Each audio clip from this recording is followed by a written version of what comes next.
International brand India में independently work नहीं कर सकता। 12 लाख करोड़ यार, ये तो मतलब ये माइंड प्रोसेस है। इंडिया में जितनी बड़ी कंपनी है ना, माइंड नहीं प्रोसेस करता कि भाई ये कितने लाख बंदे हैं, कैलकुलेटर में कितने आते हैं। जिसकी स्थापना 8 मई 1973 ईस्वी में धीरूभाई अंबानी द्वारा स्थापित किया गया था। इस कंपनी को इंडियन कंपनीज का ही सहारा लेना पड़ता है, तो वो उन्होंने इधर आके एक नई कंपनी बनाई, हिंदुस्तान यूनिलीवर लिमिटेड। जैसे इन्होंने सुजुकी को मारुति के हाँ, मारुति के साथ मर्जर करवाया था।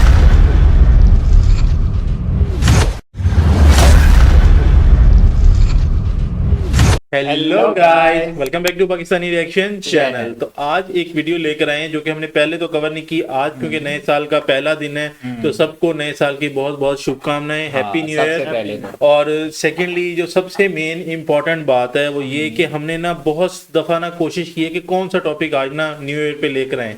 तो मैंने बोला कि एक ऐसा टॉपिक होना चाहिए जो पैन इंडिया हर चीज को ना कवर करे और किसी मतलब स्टेट का भेदभाव ना हो इसमें। तो वीडियो लेकर आए हैं टॉप 10 कंपनीज ऑफ इंडिया। बड़ी शॉर्ट सी वीडियो है और पहली वीडियो है नए साल की, तो इसलिए हमने सोचा कि इसको क्यों ना यूनिवर्सल रखा जाए। तो आज हम वीडियो स्टार्ट करते हैं टॉप 10 कंपनीज ऑफ इंडिया। किस चीज की, यानी कि ओवरऑल कंपनीज की जितनी भी कंपनीज हैं। पहले बताइए बिगेस्ट कंपनीज, किस बंदे की कंपनी सबसे टॉप पे होगी, ये बताएं। मेरे ख्याल में तो अंबानी की होगी और मेरा वोट अडानी सर के साथ है। चलो देखते हैं। रतन टाटा जी, चलो सॉरी रतन टाटा जी, सही हो गया। वैसे उनको सर भी कहते हैं ना। स्टार्ट करते हैं आज की वीडियो जी। हेलो दोस्तों स्वागत है आपका एक बार फिर से आपके अपने YouTube चैनल ARK फैक्ट में। दोस्तों आज की इस वीडियो में मैं आपको भारत की 10 सबसे बड़ी कंपनियों के बारे में बताने जा रहा हूं। जैसा कि दोस्तों आपको पता होगा कि भारत देश आत्मनिर्भर होने की तरफ बड़ा कदम उठा चुका है, जिसमें सबसे महत्वपूर्ण रोल कंपनियों का होगा। भारत की कंपनियां तेजी से विकास की ओर बढ़ रही हैं, जिससे देश की डिमांड पूरी की जा सके। जितना कंपनियों के प्रोडक्शन बढ़ेगा उतना ही देश की GDP में भी फायदा होगा। साथ ही दूसरे देशों पर निर्भर हमें नहीं रहना पड़ेगा। वर्ष 2022 में वो बड़ी कंपनियां कौन सी हैं जो मार्केट कैप के हिसाब में सबसे बड़ी हैं और देश के आर्थिक विकास में सबसे अधिक योगदान दे रही हैं। तो इस वीडियो में हम इन सभी 10 कंपनियों के बारे में डिस्कस करने वाले हैं, तो प्लीज आप इस वीडियो को अंत तक जरूर देखिएगा। तो चलिए बिना देरी किए इस वीडियो को हम शुरू करते हैं। Number 10 HDFC। Top 10 biggest company in India की इस लिस्ट में 10वें नंबर पर HDFC है, जिसका फुल फॉर्म होता है housing development finance corporation limited. यह एक इंडियन फाइनेंशियल सर्विस देने वाली कंपनी है जिसकी स्थापना 1977 ईस्वी में हुई थी।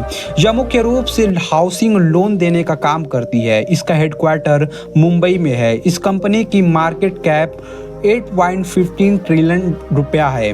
Trillion rupees. ओके। नंबर 9 भारतीय एयरटेल। यह एक नेटवर्क प्रोवाइडर कंपनी है जिसकी स्थापना 7 जुलाई। अच्छा, इसकी ना अभी तक जो मेरी रिसर्च है ना, मुझे अगर मैं कहूँ ना कि इंडिया में सबसे बेस्ट जो टेलीकम्युनिकेशन की कंपनी कौन सी है, एयरटेल है। पैकेजेस में और 5G का। ये काफी पुरानी कंपनी है, 1995 ईस्वी में हुई थी।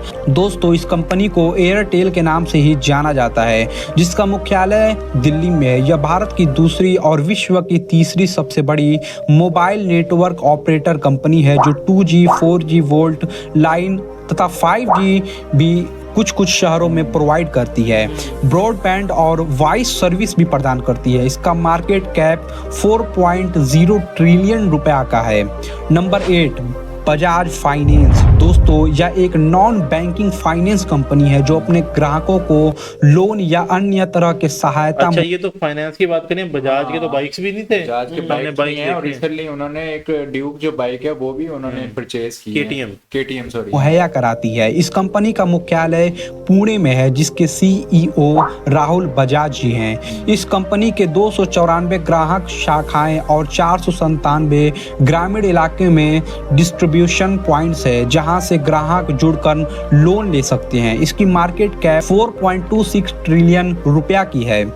Number 7, state bank of India. यह भारत की सबसे बड़ी बैंकिंग और फाइनेंस सर्विस देने वाली कंपनी है, जिसकी स्थापना 1 जुलाई 1955 ईस्वी में हुई थी। इसका मुख्यालय मुंबई में है और यह वर्तमान में इसके पूरे भारत में 2200 शाखाएं हैं, जो 62,617 इसके एटीएम लगे हुए हैं। यह भारत के सबसे भरोसेमंद बैंकों में शुमार है। इसका मार्केट कैप 4,38,125। हर्षल मेहता वाला स्कैम जो हुआ था ना, मतलब उसमें भी एसबीआई का कुछ मतलब रोल था, मतलब इसके साथ ही उसने मेजर स्कैम किया था।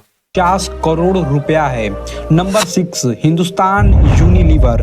Top 10 largest company in India की इस लिस्ट में 6वें स्थान पर है इंडियन यूनिलीवर। इसकी स्थापना 1993। कोई भी इंटरनेशनल ब्रांड इंडिया में इंडिपेंडेंटली वर्क नहीं कर सकता, उसको इंडियन कंपनीज का ही सहारा लेना पड़ता है। तो वो उन्होंने इधर आके एक नई कंपनी बनाई, हिंदुस्तान यूनिलीवर लिमिटेड। जैसे इन्होंने सुजुकी को मारुति के नाम हाँ, मारुति के साथ मर्जर करवाया था, वैसे ही बिल्कुल। 93 ईस्वी में हुई थी तथा इसका मुख्यालय मुंबई में है। यह कंपनी घरेलू उत्पाद, फूड बेवरेज, वाटर प्यूरिफायर तथा पर्सनल केयर जैसे प्रोडक्ट का उत्पादन करती है। इस कंपनी के कुल 35 ब्रांड है, जैसे lux, Dove, fair and lovely आदि। इसका मार्केट कैप 5,42,423 करोड़ रुपए का है। Number 5, ICICI bank. यह भारत के प्रमुख बैंकों में से एक है, जिसका फुल फॉर्म है इंडस्ट्रियल क्रेडिट जब हम मूवी देखता है उसमें इसका ऐड आता था and investment corporation of India. इस बैंक की स्थापना 15 अक्टूबर 1994 ईस्वी में हुई थी तथा इसका मुख्यालय मुंबई में है। यह भारत का तीसरा सबसे बड़ा बैंक है और पूरे भारत में इसकी कुल 2883 शाखाएं हैं तथा 84,992 एम्प्लॉय यहाँ पर इस बैंक में काम करते हैं। इसका मार्केट कैप 5,45,000 करोड़ रुपए का है। नंबर 4, इंफोसिस। यह एक बिजनेस कंसल्टिंग और आईटी कंपनी है, जिसका मुख्यालय बेंगलुरु में है। इस कंपनी की स्थापना 2 जुलाई 1981 को एनआर यानी कि नारायण मूर्ति द्वारा किया गया था। यह भारत की सेकेंड लार्जेस्ट आईटी कंपनी है। टीसीएस के बाद इसके विश्व स्तर पर 85 सेल्स एवं मार्केटिंग ऑफिस तथा 114 डेवलपिंग सेंटर है, जिसका मार्केट कैप 6,22,239 करोड़ रुपए का है। Number 3, HDFC bank. Top 10 biggest company of India की इस लिस्ट में तीसरे नंबर पर है HDFC बैंक, जिसका मुख्यालय भारत की आर्थिक राजधानी मुंबई में है। यह भारत का सबसे बड़ा प्राइवेट बैंक है, जिसकी स्थापना अगस्त 1994 ईस्वी में हुई। पहले नंबर 10 पे भी ये नहीं थी हाउसिंग डेवलपमेंट वो सोसाइटी थी। वो सोसाइटी नहीं थी, वो थी फाइनेंशियल का कुछ था, और ये बैंक है हुई थी। इस बैंक का भारत की कुल 2764 शहरों में 5130 शाखाएं हैं, जिनमें 1,16,971 कर्मचारी कार्य करते हैं। फोर्ब्स की एक पत्रिका के अनुसार विश्व के 2000 कंपनियों की लिस्ट में HDFC बैंक का स्थान 220वां है। इसका मार्केट कैप 7,75,225 करोड़ रुपए का है। Number 2, TCS। दोस्तों, यह भारत की बिगेस्ट आईटी कंपनी है तथा second largest company of India है, जिसका फुल फॉर्म होता है टाटा कंसल्टेंसी सर्विस। स्थापना 1 अप्रैल 1968 को JRD टाटा द्वारा किया गया था। इसका मुख्यालय मुंबई में है। वर्तमान में यह कंपनी 46 देशों की 149 लोकेशन पर स्थापित है, जिसमें लगभग 3,78,500 कर्मचारी कार्य करते हैं। इसका मार्केट कैप 11,77,534 करोड़ रुपए का है। 11 लाख करोड़। अगली यार ये तो मतलब ये माइंड प्रोसेस इंडिया में जितनी बड़ी कंपनी है ना, माइंड नहीं प्रोसेस करता कि भाई ये कितने लाख बंदे हैं, कैलकुलेटर में कितने आते हैं।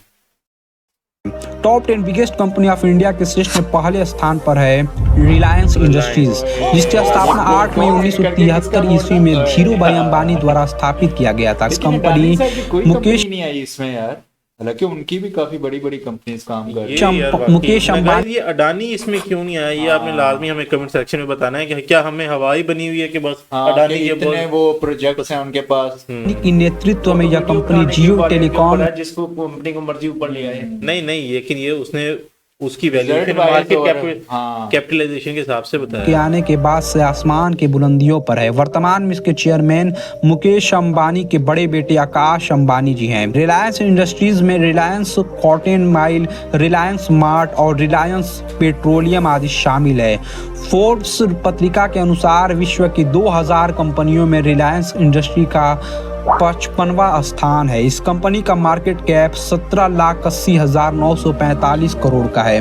दोस्तों आप हमें कमेंट सेक्शन में ओवरऑल ये थी जी इंडिया की ना टॉप 10 कंपनी। तो गाइस आप बताएं कि आपको इसमें से कौन सी ऐसी कंपनी है जिसका जो फाउंडर है वो आप उसको अपना मेंटोर देखते हैं, क्योंकि ये जो इतने लोग इतनी बड़ी कंपनीज तक पहुंचे हैं, ये ऐसे नहीं पहुंचे, इन्होंने बहुत ज्यादा स्ट्रगल किया और इस तरह के रोल मॉडल्स भी होने चाहिए। और मैं जहाँ तक ये देखता हूँ, मुझे तो टाटा सर जॉन से है ना वो ज्यादा अपने रोल मॉडल लगते हैं। ऑल दो कंपनी जो सी बड़ी थी वो अंबानी की थी, लेकिन जो एक करेक्टर या फिर एक मतलब विजन है ना वो मुझे टाटा सर का ज्यादा पसंद है। बाकी आप लोग बताएं आपको ये वीडियो कैसी लगी। शबान भाई कुछ कह रहे थे। हाँ, मैं ये चीज कहना चाह रहा था। अच्छा, ओवरऑल जितनी भी हमने कंपनीज देखी हैं उनमें से जस्ट सर रतन टाटा जी जो है उनकी कंपनीज वर्ल्ड वाइड में काम कर रही है।